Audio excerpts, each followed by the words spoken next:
सिन्नी पिन्नी पंजाब की धरती ते देसां विदेसां च वसदे पंजाबी प्यारिਆਂ ਨੂੰ प्यार भरिया सलाम। मित्रों, मैं तुहाडा वीर साकिब पंजाबी ते तुसीं साडे नाल जुड़े हो वेख पंजाब टीवी दे राहीं। अज असीं पहुंचे हैं पंजाब दे उस पिंड जिस दा दामन बहुत जरखेज है।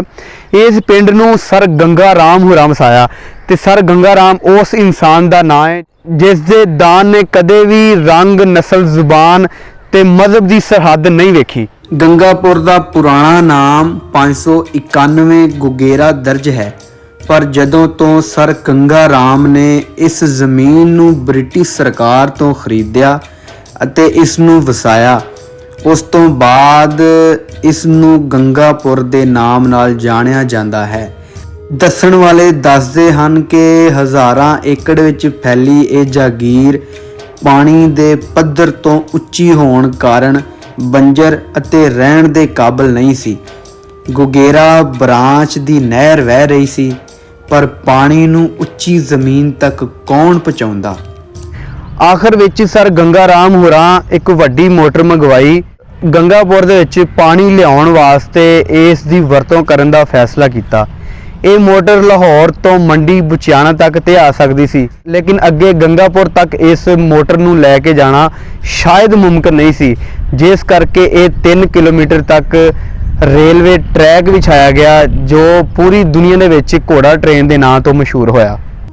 इस 3 किलोमीटर के हिस्से नूं पूरा करन लई ट्रैक विछाया गया जो कि 1898 विच पूरा होया। ट्रेनां तां सारी दुनिया दे विच चलदियां ने, लेकिन गंगापुर पंजाब या पाकिस्तान दा ओ वाहद पिंड है जिथे चलण वाली ट्रेन इंजन दे नाल नहीं बल्कि साह लैण वाले घोड़ियां दे नाल चलदी सी। ਇਹ ਉਹੀ ट्रैक है जिथे घोड़ा ट्रेन चलदी सी। घोड़ा ट्रेन ते मोटर पिंड की आई।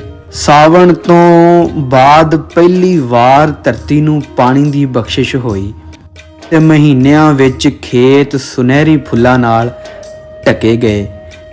गंगा राम दे यत्ना सदका 90,000 एकड़ ਜ਼ਮੀਨ ਦੀ ਸਿੰਜਾਈ ਹੋਈ, जो उस समय ਦੀ ਸਭ ਤੋਂ ਵੱਡੀ ਨਿੱਜੀ खेती वाली ਜ਼ਮੀਨ ਸੀ। मतलब कि गंगा ਦਾ ਪਾਣੀ ਸਰ गंगा राम ਦੇ रूप ਵਿੱਚ ਸਰਹੱਦੋਂ ਪਾਰ ਵੀ ਅਸੀਸਾਂ ਦਿੰਦਾ ਸੀ। गंगा ते राम नूं मनण वाला सर गंगा राम ही सी, जिस तो बिना लाहौर शायद लाहौर ना हुंदा। तुसीं सवेर तो शाम तक गंगा राम हस्पताल विच मसीहाई बन के या दूजे देश जाण लई वीज़ा जमा करवाउण लई आओ।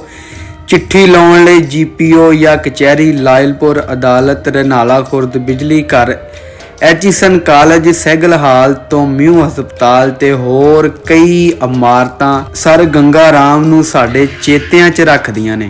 सर गंगा राम होरां नूं फादर ऑफ मॉडर्न लाहौर भी आख्या जाता है और लायलपुर दा घंटा घर भी सर गंगा राम होरां दी ही तकनीक इन्हां दी ही इजाद सी। और गंगापुर विच भी लायलपुर दी तरह घंटा घर मौजूद है। और जिवें लायलपुर घंटा घर दे 8 बाजार ने, इवें ही गंगापुर पिंड दे घंटा घर चौक दे 8 बाजार ने। सहरा दी बहार दे नाम तो याद रखा जाने वाला ये सूफी हर पंजाबी दे दिल विच वसदा है। घंटा घर तो अलावा गंगापुर दे विच कुड़ियां दा कॉलेज, पोस्ट ऑफिस और एक बैंक भी सी। 193 मीटर सदा समुंदर दी बुलंदी ते वसण वाले इस पिंड दी कुल आबादी 10,988 अफराद ते मुश्तमिल है। जी मित्रों प्यारिओ, अज दे इतिहासिक प्रोग्राम नूं मुकाने आ।